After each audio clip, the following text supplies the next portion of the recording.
I'm Taryn, and this is Disney Channel. Just kidding, I don't know how to start this. This is exclusive footage from my first year moving away from home, and all the stories and the lessons that I learned. Alright, one of the first things I learned is to always live life very open-minded to people and experiences, because when I moved, I had no idea what I was in for or who I would meet, and my life was just filled with so many crazy characters. So the first initial meeting in our dorm, known as the Adventure House, we were all in a circle getting ready to introduce ourselves, and the first guy goes and he's like, "Hi, I'm David." And then the next guy's like, "I'm David." It's like, "Oh, that's so weird, high five." And then the next guy goes, "I'm David." And then there was a Davis, a Jake, and a Jack. I don't know, it was like the dorm people were just putting people with similar names in the same area. It was weird. So we had to give nicknames like right off the bat. So we named one of the Davids Brit because he was British. I know, very creative on our part. And the Jakes, they already had nicknames. One's last name was Berger, so he went by J-Berg. And the other, Jake, he went by Taco. And to this day, I'm not really sure why he went by that. He said that he had been called that for like 5 years, so we never really questioned it. So we got all these Davids, the Jake foods. There was a guy named Forrest, and not surprising, whenever we would go hiking, he would always just be like off in the forest somewhere. We would always lose him. Anyway, these guys made up some of the Wild Boys, a group of like 15 guys that Liz and I would adventure with. And the way that I met Liz is like a whole other love story.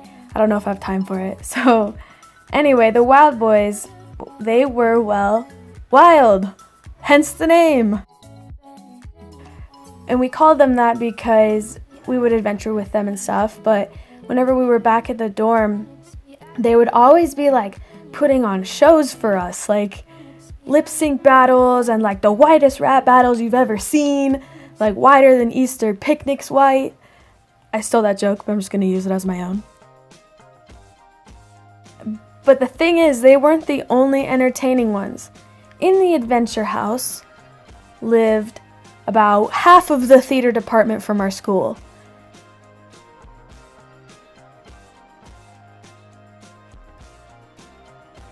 As people are, playing the bongos, acting out tea parties, climbing all over the walls, other people in their free time would just create these like elaborate ass forts. Like I'd come home from a party, kind of tipsy, and I would just see this fort stacked up to the ceiling. And I'd like go crawl in and be like, "Oh my god, can I watch Jumanji too?" And they'd be like, "No." And I'd be like, "Oh, okay, thanks. Have fun." Like, this place just attracted so many characters that didn't even live there, honestly. Like this dude, Joey Badass, who looked like Carl from Jimmy Neutron. Even a mob of LARPers. I'm not even kidding. The people that live action role play. One day, just a mob of them ran into the dorm with like those noodle swords, and they asked me, they were like, "Do you want to join us?" And I was like, "No, like I'm good." And they're like, "You're lost." And they just like ran out. And I like was looking around and I don't think anyone else saw it. And I was like, "Where am I? What just happened? Did anyone else see that?" One of my favorite stories to kind of just explain the chaos.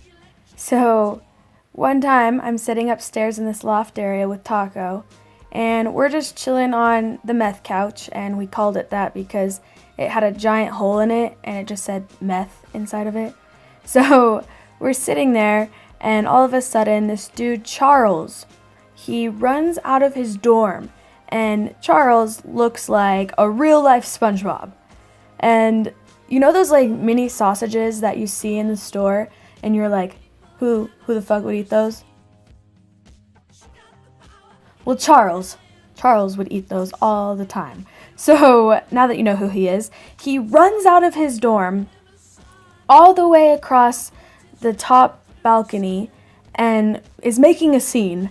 And he goes all the way to the window, throws open the window, and just lets out so much smoke.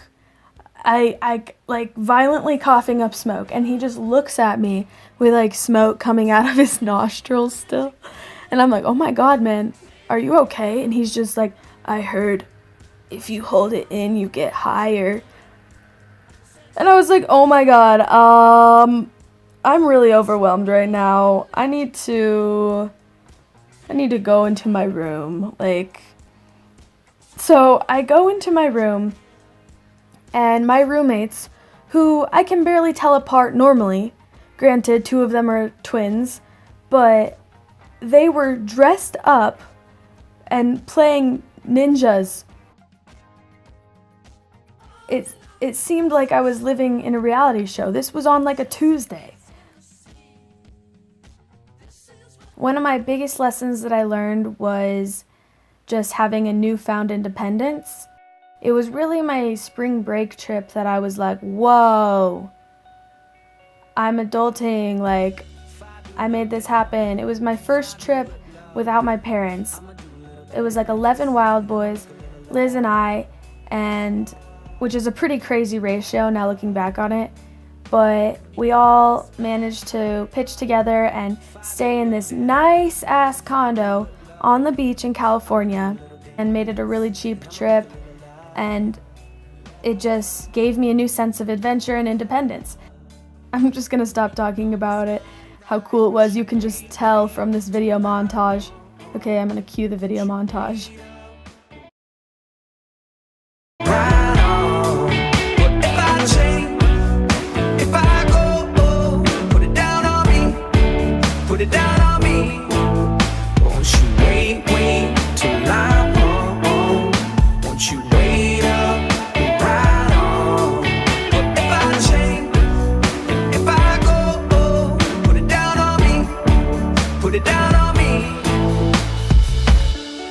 Down on me, tell no one, yeah, it's all low key. Do you wanna stay or do you wanna leave? Wanna feel my bump, but just take my keys and go.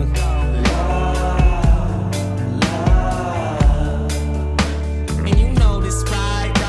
Now you're looking at me like I can't have it, cause I ain't an actor or a dude with a British accent. But I got a lot of bad habits, and I got the personality of an addict. Whip up my stick like it's magic, roll up the shit, then we pass it.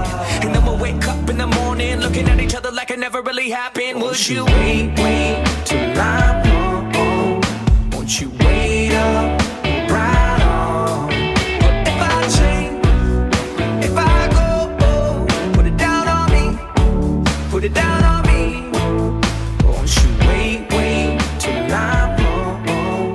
Won't you wait up, right on? Moral of this story: being around all of those creative, weird people and just being one of them, I just learned a ton.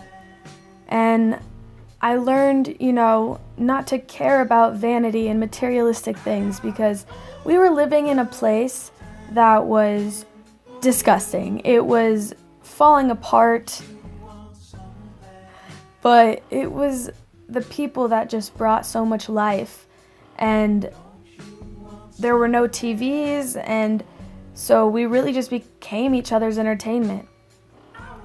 And I learned to embrace the weird. I was surrounded by people that were so unapologetically themselves.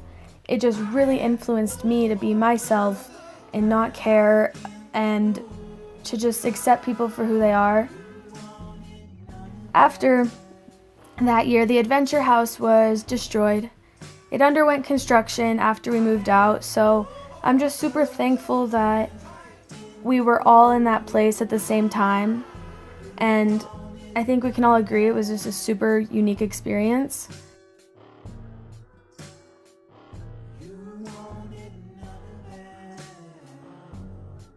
And if you managed to watch this far, thank you.